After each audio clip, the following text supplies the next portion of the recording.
रहमान। तो दोस्तों चलिए आगे बढ़ते हैं। पिछले क्लास में हमने सॉर्ट को डिस्कस किया था, आज हम आगे बढ़ते हैं। दोस्तों आज हम पढ़ेंगे लाइन, जो लाइन स्पेसिंग है इस ऑप्शंस को पढ़ेंगे और शेडिंग वगैरह और ये बॉर्डर्स के बारे में बात करेंगे। ठीक है, तो कुछ पैराग्राफ पे यहाँ से लेके आना चाहता हूँ। मैं ओनली 3 पैराग्राफ लाना चाहता हूँ और ये 3 पैराग्राफ आ चुके हैं। ठीक हो गया। सो ये तो आपको मालूम ही होगा कि यहाँ से हम अपने टेक्स्ट को right to left, left to right इस तरह से जस्टिफाई करते हैं। ठीक हो गया। तो हम यही रखते हैं जो मतलब हमारा कर्सर जो हो लेफ़्ट से राइट हो। अगर हम इसको सेंटर पर लेके आते हैं तो यहाँ पर क्लिक करेंगे इसको राइट पर ले जाने के लिए इस तरह से, और इसको इस तरह से हम जस्टिफाई करते हैं। ठीक हो गया। तो दोस्तों ये टेक्स्ट है और अब इसके दरमियान अगर इसके बीच में स्पेस देना चाहते हैं हर एक लाइन के बीच, तो यहाँ से आप दे सकते हैं। नॉर्मली हम 1.0 ही रखते हैं। लाइन स्पेसिंग ऑप्शन यहाँ पर भी मौजूद है। यहाँ से अगर आप देखिए लाइन स्पेसिंग ऑप्शन में, तो बिफोर और आफ्टर जो है इसको आप स्पेस दे सकते हैं। फिर अपने इस पैराग्राफ को आप देख सकते हैं यहाँ पर रिप्लाइज की, और आप मल्टीपल लाइन स्पेस दे सकते हैं या सिंगल लाइन। सो अब मैं सिंगल चूज़ करूँ तो सिंगल यहाँ पर आता है। तो यहाँ पर आप एटलीस्ट पॉइंट्स भी दे सकते हैं, मतलब आप अपना मर्ज़ी का यहाँ से अपना पॉइंट जो है वो दे सकते हैं। तो 0.5 चूज़ किया मैंने यहाँ पर। अगर मैं चेंज करूँ 1 सिंगल लाइन तो ये सिंगल लाइन ही आएगा। तो देख सकते हैं कि इस तरह से कुछ फासला आया है इस पैराग्राफ के आगे पीछे, मतलब बिफोर एंड आफ्टर स्पेस भी आया है इसके बीच। तो इस तरह से स्पेस को रिमूव करेंगे कैसे, तो यहाँ से आप इसको रिमूव कर सकते हैं। आफ्टर स्पेस को भी रिमूव करते हैं और बिफोर भी, तो आप बिफोर इस तरह से रिमूव कर सकते हैं। और अगर इस तरफ से आप अगर आपके पास आफ्टर हो तो वो आप देख सकते हैं, वो भी आप रिमूव कर सकते हैं। सो आई थिंक यहाँ तक तो आप लोगों को क्लियर हो चुका होगा। इसके बाद हमारे पास क्या है, शेडिंग है। शेडिंग मतलब ये है कि जो टेक्स्ट हम सेलेक्ट करेंगे उसके पीछे जो सेल होंगे वो क्या है वो हम शेड कर सकते हैं। मिसाल हम ये चाहते हैं कि इसको आप शेड करें, कोई कलर दें, और तो आप इस तरह से इसको देख सकते हैं कि कोई वरना अट्रैक्ट करे ये टेक्स्ट, इसको आप इस तरह से इसकी जो कलर चेंज करें टेक्स्ट की तो वाइट रही। तो ये आपने शेड किया, ये कोई बैकग्राउंड कलर नहीं है पेज का, या पेज कलर नहीं है, ये जस्ट टेक्स्ट के बिहाइंड है एक कलर है। तो इस तरह से इसको आप दे सकते हैं। मज़ीद कलर अगर आप लगाना चाहते हैं तो वो भी दे सकते हैं।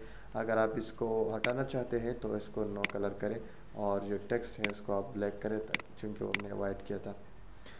तो अब हम पढ़ते हैं ये बॉर्डर्स को। तो ये आप देख सकते हैं कि बॉटम बॉर्डर आया है, top border, left border, right border. इस तरह से अगर आपके पास ऑल बॉर्डर्स है तो इसको आप ऑल बॉर्डर लगा सकते हैं। नो बॉर्डर लगाए तो नो ही बॉर्डर हटेंगे यहाँ से। तो इस तरह से अगर आउटसाइड बॉर्डर लगाना चाहते हैं, इनसाइड बॉर्डर लगाना चाहते हैं, तो वो सब आप इस तरह से लगा सकते हैं।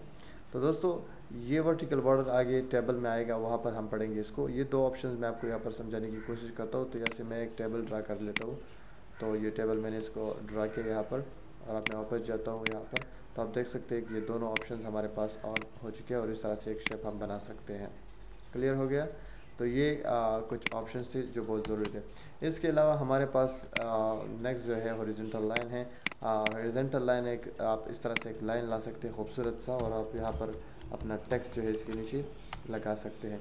तो आप देख सकते हैं कि ये हॉरिजॉन्टल लाइन यहाँ पर आप ऐड कर सकते हैं। इसको आप अगर डबल क्लिक करेंगे तो इसकी कलर, इसको साइज़ वगैरह आप चेंज कर सकते हैं। तो ये हमारे पास क्या है, हॉरिजॉन्टल लाइन है। ड्रॉ टेबल के बारे में हमने आपको बताया। और ग्रिड लाइंस जो है अगर आप शो करना चाहते हैं तो उसको सेलेक्ट करें, अगर नहीं करना चाहते तो उसको जो है अनहाइड करें। ठीक है ना, प्रिंटिंग में।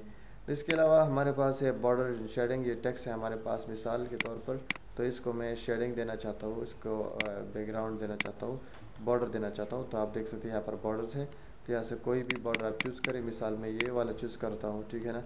तो अगर इसमें शेडो लगाना चाहते हैं तो शेडो वाला भी ऐड कर सकते हैं, या आप कोई और चूज़ करें, या से इसकी कोई कलर चूज़ करें। आप फॉर एग्जांपल मैं रेड कलर चूज़ करना चाहता हूँ, और यहाँ पर मैं इस पैराग्राफ पर इसको जो है लगाना चाहता हूँ। यहाँ से आप मज़ीद from text top bottom right left वगैरह इसकी वो दे सकते हैं। जिस तरह आप दे सकते हैं कि टेक्स्ट कितना ऊपर हो, नीचे कितना हो, इस तरह से आप इसको दे सकते हैं। ओके करें और इसको अप्लाई करें, तो आप देख सकते हैं कि ये पैराग्राफ हमने चूज़ किया था, हमने तो इस पर सिर्फ इस एक पर ही आया है। अगर आप सारे पैराग्राफों को चूज़ करेंगे तो फिर क्या होगा कि आपके पास सारे ही पैराग्राफों पर ये अप्लाई होगा। अगर मैं चाहूँ यहाँ पर तो सॉरी यहाँ पर मैं अगर आऊँ और बॉर्डर एंड शेडिंग पे क्लिक करूँ, यहाँ पर मैं शेडो वाला या 3D कोई भी डिज़ाइन चूज़ करूँ, इसकी कलर अगर मैं चेंज करूँ रेड पर या येलो पर, तो आप देख सकते हैं कि हमारे साथ पूरे पैराग्राफ पर ये सब कुछ आ चुका है। तो दोस्तों ये था हमारे पास बॉर्डर्स और इसके अलावा लाइन स्पेसिंग। इंशाल्लाह नेक्स्ट क्लास में हम जो है इंडेंट एंड स्पेसिंग पढ़ेंगे, लाइन एंड पेज ब्रेक्स भी हम आगे डिस्कस करेंगे अपनी क्लास में। Thank you so much, have a good time.